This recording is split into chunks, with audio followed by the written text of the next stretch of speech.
There is a sentiment I see echoed within comic fan spaces far too often. Comics doesn't have a Jack Kirby these days. A phrase that certainly has some sense of truth to it, in as far as his contributions to comic history is of an industry at a specific time and place that cannot be recreated. But this is not the implication I see in its usages. Instead, I see a fraught approach to comic history, one that treats it as if it has ended and all we are seeing now is simply wheels turning. An approach that just replicates what happened to Kirby's work in the first place. It feels important to remember that when Kirby was creating his best work, comics were seen purely as disposable garbage for children. He was not lauded for what he did until he was already worn down by the industry and the art world's perception of the medium. Even still, Kirby's work became comic history. You see where I'm going with this? To imply the comics medium is a dead medium where no great art lives anymore is to simply recreate the conditions that allowed Kirby to be treated the way he was. And that leads me to the start of a semi-informal series that aims to explore the comic history I believe is being made now. Iconic parts of artists' history in the process of being made, artists in mainstream comics and beyond, from anywhere drawing anything. An attempt to show that comic history is something we live in the middle of and that happens every day. So without any further preamble, let's talk about the first subject in this series. Javier Rodriguez's work began as a college student in Spain in the mid-90s and would remain in this space until around 2002. Most prominent from this period of work is the collaborative comic magazine Froilan, the twice-started, never-finished Love Gun, and his graphic novel format comic book, Wake Up. Also in this time period, Rodriguez would work in comic magazines like El Vibora and Mr. K, which I only really bring up because it led me to fall into a bit of a rabbit hole exploring these kinds of magazines because I find them fascinating as a global phenomenon that exists in youth culture all over the place. Like, look at this shit. They've got 8 whole pages of Harry Porres. Anyway, I don't have terribly much to say about this era of his work, as you might understand it's hard to find scans or copies of indie Spanish comics that I can't find any real trace of ever being reprinted or anything like that. But from what I have been able to look at, mostly art from Love Gun, his style of the time reminds me of contemporaries like Darwin Cook, and in its more cheesecakey bend, Terry Dodson. Regardless, interesting to see such an early version of style from an artist who would become very maximalist in the future. Through the 2000s, Rodriguez would pivot to the mainstream comic industry as a colorist, working on interiors of series like Batgirl Year One, Human Target, and Doctor Strange The Oath, as well as a myriad of cover colors. Specifically, I would like to focus on Green Arrow number 40 with fellow Spanish creators Marcos Martin and Alvaro Lopez on pencils and inks respectively, as a piece that feels like a real stylistic stepping stone towards the Rodriguez that we have now. There's something in the softness of the colors that feels like it carries into the tangible yet ethereal feeling that I associate with his art. Going into the 2010s, his mainstream coloring work would continue, but this is where Rodriguez's name as a regular interior artist would really come into focus. On series like Amazing Spider-Man Presents Black Cat, Axis Hobgoblin, and most prominent to me, taking over interior duties at the end of Wade's Daredevil, after doing color work on the entire series and most notably choosing the iconic magenta shade for Daredevil's radar sense. This would lead into where I really became fully aware of Rodriguez as an artist, and that was his work on the Chris Anka redesigned Spider-Woman. Now, I'm honestly not the biggest fan of this book personally, but this did really feel like the first time Rodriguez was given the big stage to really create a visual identity for a book. The costume is cool, and I still quite like it, and his work on the book is really solid. Rodriguez's work here really takes me back to this era of Marvel alongside Tradd Moore's work on Ghost Rider, Erica Henderson's work on Squirrel Girl, and like literally anything Jamie McKelvie was doing for Marvel at the time, where it felt like the style of Marvel art was truly entering a new era that was a house style, but was also very reverent for comic art, and was trying to push superhero books into different visual styles in an exciting way. Plus, Rodriguez's work here would have real staying power, especially with his run serving as the main inspiration for the design of Jessica in Across the Spider-Verse, which is honestly probably the Jessica Drew that the average population of non-comic readers is going to recognize the most at this point in time. Rodriguez would continue to get consistent work through the decade, but our next pit stop is 2018's Exiles with Saladin Ahmed, a fun, short-lived multiverse book which really allows Rodriguez to play with different approaches to style and art, and allowing disparate styles to collide in ways that really hammer home people coming from vastly different universes. You can see this really well, especially contrasting characters like Old Woman Kamala and Wolvie, The change in details and difference in vibrancy, smoothness, and colors, this would become a major boon in the coming books as Rodriguez perfects the ability to convey so much about the worlds, occupying a story through lines and color. Which leads us to the real meat of the video, 3 core pillars that display the makings of an iconic era of an artist's career. The Defenders duology with Al Ewing and Joe Caramagna, and an issue with guest inks from Alvaro Lopez. Zatanna Bring Down the House with Marika Tamaki and Hassan Otsman Elhau, and finally the currently running Absolute Martian Manhunter with Dennis Camp and once again Otsman Elhau. All of these books are amazing, and I want to dig into each one and explore why this string of books display what seems to be an iconic era in the making for Rodriguez. So without any more of this, let's get into Defenders. Now, this first miniseries is such a perfect example of when a writer and an artist's brains just start firing off of each other in perfect harmony. Al Ewing's work has a strong fixation with the power of storytelling itself, something you can see through his work on Lifebringing Galactus and Ultimates, and especially through all his Asgard-related works, that very heavily center around the idea of history and storytelling as a spell of sorts that allows reality and people to be changed just by being spoken. This approach to writing meets Rodriguez fresh off his work on the History of the Marvel Universe miniseries, dedicated to years of craft and storytelling, allowing for these two to create a pair of the most thematically cohesive miniseries I've ever had the pleasure of reading. It's to the point where through both series, Ewing and Rodriguez are not simply credited as writer and artist, but as storytellers together. So these first 5 issues are framed around tarot, with the team itself representing a reading of 5 cards of the major arcana pulled in reverse, which we explore as the perspective shifts to theme itself around the card and the team member. Doctor Strange, whose daily tarot reading is the inciting incident, as the Magician, Silver Surfer as Judgment, Harpy as the High Priestess, Cloud as the Lovers, and the Masked Raider as the Hierophant. This order dictates the beats of the story and the reader's viewpoints into each chapter, with each issue beginning with a beautiful upside-down portrait from Rodriguez as we begin to explore what each card represents to each protagonist, with Strange starting off functioning as a gate to the events and story at large. This really gets hammered home in issue 2, where Silver Surfer must come face to face with his history of judgment as a former Herald of Galactus. Once I was the one looking down from the sky as the devourer filled an innocent sky. I gazed on doomed civilizations and felt no pity, nor any other emotion. I was simply my function, the great Silver Surfer, Herald of Galactus, hunter of his victims, foreteller of his coming, and the death of worlds. And yet, Galactus's hunger for living planets was a burden to him. He fought for against it many times. Now, far in the past, close to the end of the 6th cosmos, I face a devourer that radiates hate and contempt. In his face, I see enmity towards all life. Silver Surfer must here face judgment from one he once judged for, and upon meeting an infant version of Galactus, must judge his own judge in turn. It's an easy-to-grasp connection from the assigned tarot card to the character, allowing us to fully see where the structure of the series is as each chapter goes on, even when the situation isn't as heavy-handed as this one. This perspective shift is also greatly felt in the art. Issue 2 is filled with vibrant cosmic splashes, which contrast Issue 3's moody shadows and stormy blues that envelop Harpy's darker atmosphere, before Issue 4 takes the plunge into comic history, replicating the feeling of magazine paper off-white gutters, screen-tone dots, and CMYK marks left on the page. It is a complete ode to the foundations of comic art, and this is not something done purely for aesthetics. As the team continues through their journey, they travel through various iterations of the cosmos through history, each time with concepts missing, not yet invented, bringing us here to a story about evolution. We follow Cloud, a rather obscure character previously only meaningfully existing in a small 2-year period in the 80s, but who is somewhat important in the history of queer characters for existing as a sort of proto-gender fluid character in a time where that was not particularly viewed in the pop culture sphere as a true form of existence outside of genre fiction. This comes into play as the story explores theme of communication, paralleling evolution of human expression with evolution of the comic medium's capabilities. Cloud must communicate with a creature only speaking in vague emotions in the color of CMYK, meeting resistance when only able to ask a simple question in green.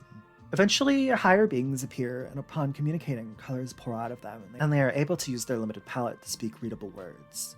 They are the archetypes of the 4th cosmos, avatars of the limits of storytelling within comics. archetypes that must expand themselves in order to fold the expanding nature of humanity within themselves and accommodate them. Eventually, everyone becomes surrounded by various avatars representing aspects of comics, with the big imposing Galactus notably modeled after the art of Bill Sienkiewicz, an artist who pushed boundaries of the house style and helped mainstream comics explore new ways of expression. And instead of the boiling pot of knowledge leading to a massive fight scene, Cloud merges and, in their own words, states, "No, there is hope. Because the patterns are breaking, and out their reach, outside their cage, we can evolve. We can grow. We can know one another. And if we cannot be described in words, we can learn new words." Cloud expands the world from CMYK into RGB, the color model of modern digital comic colors, and becomes a character not of accidental relatability, but one of intentional meaning, and shows how artistic mediums evolve with humans, with storytellers, and allow us to expand our confines to continue to express all the ways we as people learn to define our feelings. And with the words, "everything lives," the characters step off the page, becoming real. It is a very powerful and clever way to explore how these seemingly simple collections of lines and colors and words can be tangible artifacts of our feelings. The methods of coloring changes, the storytelling adapts, the expressions of humanity evolve, and the storytelling adapts. Closing out the series, issue 5 plays with a style similar to Batman the Animated Series' gothic Art Deco-influenced Dark Deco style, to center around the noir style aligned with The Masked Raider, before the art devolves into loose sketches as the team goes their separate ways and then loops back into the style we saw in issue 1, completing the circle of storytelling. I love this series a lot. I'm so happy to finally get to write about it. I won't discuss how it ends because a strong aspect of this channel is that I don't want to act as a substitution for direct engagement in art. And so I only really want to talk about the plot beats and as far as they directly correlate to what I love about the series, with that point out of the way. Only a handful of months following the end of the series, Defenders Beyond would begin adding another 5 issues to the saga. Beyond keeps some of the terror motifs of the first series, but eschews the tight POV shifting chapter structure in favor of a lighter, more playful tone. Not fully veering into comedy book, but being defined by things like Tiger's tarot card being one that does not exist, Blue Marvel being forced into his leader position, begging for Loki to stop calling new members in hopes that this plot will simply not unfold. If the last team was a motley crew that makes its legitimacy known by the end of the adventure, the assembly of Blue Marvel, America Chavez, Taia, Loki, and Tigra is one that leaves you with a question mark the whole way through, and this feels by design. One part sequel to the first mini, another part closure to Ewing's Agent of Asgard book, part reunion of members from Ewing's Ultimates, and with the introduction of a secret member of the team, the Beyonder, a part continuation of the 80s Secret War stuff, but I'm not here to tangle this fun mishmash of plot threads. Look through the reading guide that the trade supplies for that, and do whatever you want. I'm not your mom. I mainly want to talk about the art of this one. So whereas the first series' tight structure and centering around specific characters allowed Rodriguez to craft these very visually distinct chapters, the looser structure of Beyond lets Rodriguez play a bit more, play with unusual panel shapes and blank space. Iterations of reality filled with strange piping begin to feel like we are witnessing new world makeups, as the pipes frame the action and act as what holds everything together in this universe. When Taia becomes the bisexual Phoenix, the Phoenix's home, the White Hot Room, exists through the story as the gutters and space between panels, with views into the remaining team trapped in their own worlds of color. It's all very fun. Loki changes presentation subtly through each appearance. Scenes light up with false hope and dim when the world is revealed to be fake. It's a great showing for Rodriguez's art, even if it's not a series as dear to me as what came before. They're a package deal of books, so I wanted to touch on this one at least a little bit. Zatanna Bring Down the House, by contrast, is a much more personal story than the Defenders duology. Following a downtrodden Zatanna, one who sleeps like shit every night and listens to self-help podcasts help her cope with the grief that follows her around. As a result, the art shifts mostly to suit the state of Zatanna herself rather than the circumstances of the universe. Zatanna's present-day backdrop of the vibrant Vegas Strip, her pastel childhood memories, and her unnatural recollections of her father, where her childhood home begins to blend into the void of the page, surrounded by greens and purples. Romantic scenes with Constantine are submerged in a bowl of warm and cool, showcasing the beauty and apprehension of the relationship. Untapped potential magic echoes in primary colors, forming after images and lingering on the outskirts of speech bubbles containing magic spells. Only for these echoes to completely envelop Zatanna in her speech bubbles when she finally begins to confront her magic. On the flip side to this, there is the realm of casters, a desaturated dark deco world framed in thick red gutters who act as Zatanna's primary physical barrier to accessing her magic fully. It all coalesces into a really lovely story. Emotional, funny, filled with colors, bunny wells, monsters, and such.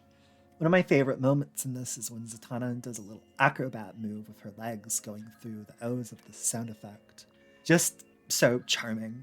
Certified shelf classic for when I want to just pick up something fun and engaging. Which brings us to the currently, as of writing, still publishing Absolute Martian Manhunter, a book I am still contending with, one which questions swirl around in my head and make me wonder constantly. Probably my single most favorite comic in 2025, and one that asks its main question with its very first words. Why do people do the things they do? A question that is explored by Camp and Rodriguez through these 6 issues, utilizing the freedom afforded by the fictional town of Middleton, which is presented here as an ultimate meeting ground of all walks of life, as well as the lack of continuity that needs to be adhered to allowed by being set in a newly established universe. The team is really able to create a playground for narrative and art here, and truly play they do. There's a complete bending of the rules of who Martian Manhunter is. The typical weakness to fire is shifted to represent the extremity of human emotion. The fire that drives our thoughts being externalized before John's very eyes through his granted Martian vision, which displays all thoughts and ideas into overwhelming smoke that signals the fire we usually expect our protagonist to be afraid of in a Martian Manhunter comic. It all hinges itself to the repeated mantra of metaphor equals reality equals metaphor equals reality equals metaphor. Even the term Martian itself here, while possibly literal, is mainly colloquial. It is a representation of what humans tend to think of as alien. Mars is something alien to us, so all that is foreign must be a Martian. The universe over, the planet over, the continent over, the country over, your neighbor, and the chemicals inside your own mind that you do not understand. Pillars of smoke billow from our minds in every home. Smoke that hints towards the burning drive inside people, that answers the question from the abstract. Why do people do the things they do? This fury of fear and wonder is a core tenet to this comic. A question asked turns a man into a conspiratorial thinker, a hooky thought fanned into violence.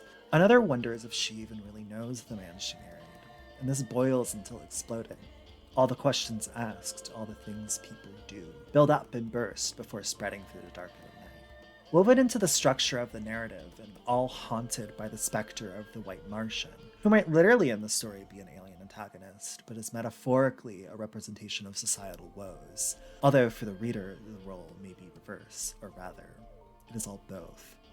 Metaphor equals reality, after all. Poetic analysis aside, Rodriguez is amazing on this book, breathtaking. When I mentioned the sense of play here, I was not kidding. There is a real toy-esque tactile feeling to this book. Pages can be held up to the sun to view secret messages. The very shadows of the darkness interact with the main subjects of the art. John's son is often seen playing with clay, hearkening to how Martian Manhunter here was actually designed on physical clay. Shout out Gumby. It all comes together to be an amazing comic to read and hold, a real celebration of print media, and the act of actually just holding something and reading it. Very weird book to try and write about and analyze, especially being incomplete, but I hope I was able to express my passion and excitement for it here in my own little way. In general here, I really just wanted to showcase the beauty of current comics and how exciting they can be. Rodriguez felt like a good focal point to start on as such a strong voice in contemporary comics, who manages to be distinct all on his own, but is also able to bend his talents to fit different needs of whatever book he's on. Ewing's sweeping story fixated on the history of both comics and characters, Tamaki's more personal story of growth, and Camp's exploration of the human condition all feel unified but distinct as 3 pillars in Rodriguez's career. I remain constantly excited to see any name here involved in a book, and I hope this inspires people to read these works as well as any others they may be attached to.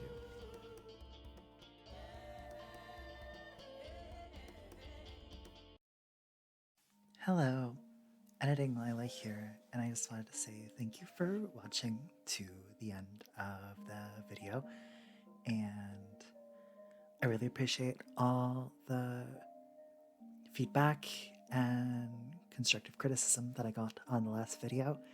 It was very inspiring and helped me really get through a tumultuous time working on that project, um, and gave me a lot of drive and confidence for working on this one. So I just wanted to say thank you. And until next time, bye.